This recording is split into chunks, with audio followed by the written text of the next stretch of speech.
Hi everyone, and welcome to Extinct Field Guide. It's me, Joseph. In today's video, I am continuing my discussion of the factors that likely caused the extinction of a Scarlet Paradox Pokemon, bringing rise to the Pokemon we see today, discussing Roaring Moon. All works and images used are in the description of the video, so without any further ado, let's roll the intro and let's get started.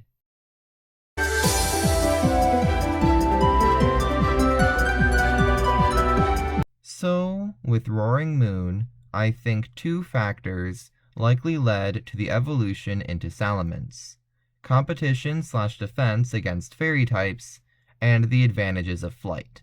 Firstly, the fairy type issue.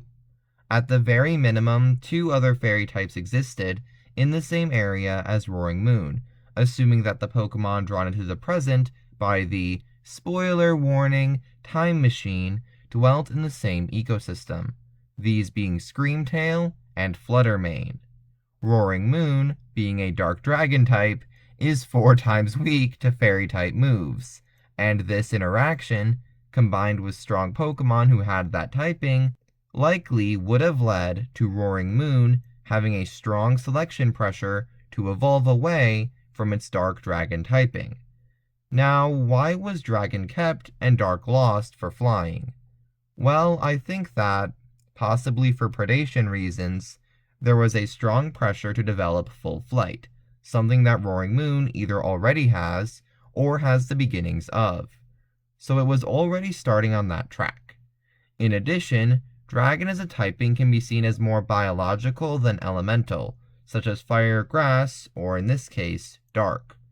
This might make it harder to lose over time, as it is more inherent to the biology. Not impossible, just more difficult, as we have seen Alolan Exeggutor being the original, losing its dragon typing as it evolved into Cantonian Exeggutor. Now, you probably noticed that Salamence still has a 4 times weakness, this time to ice, which wouldn't make sense if my theory of selection against a 4 times weakness was accurate. However, I think that in the ecosystems that Roaring Moon and later Salamence lived in, there was just less ice types, making the weakness more avoidable. Now, one piece of evidence that I definitely think points to this evolutionary history occurring is Mega Salamence.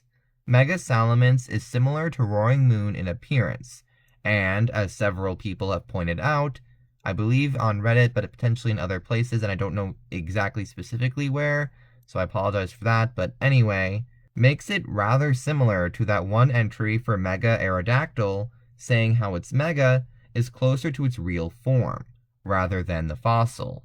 Also, pointing in this direction is the fact that Mega Salamence has Aerialate, which could be an evolutionary trait that is reawakened from when Roaring Moon was just learning how to fly, and still did not have full mastery over moves of that type, so it instead had to change normal moves to that type of move.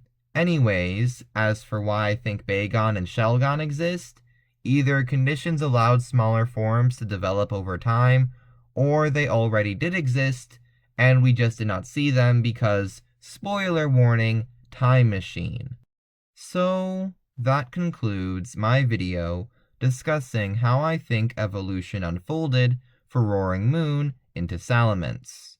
What do you think of my theory? Let me know in the comments down below, and until next entry, have a great day, bye!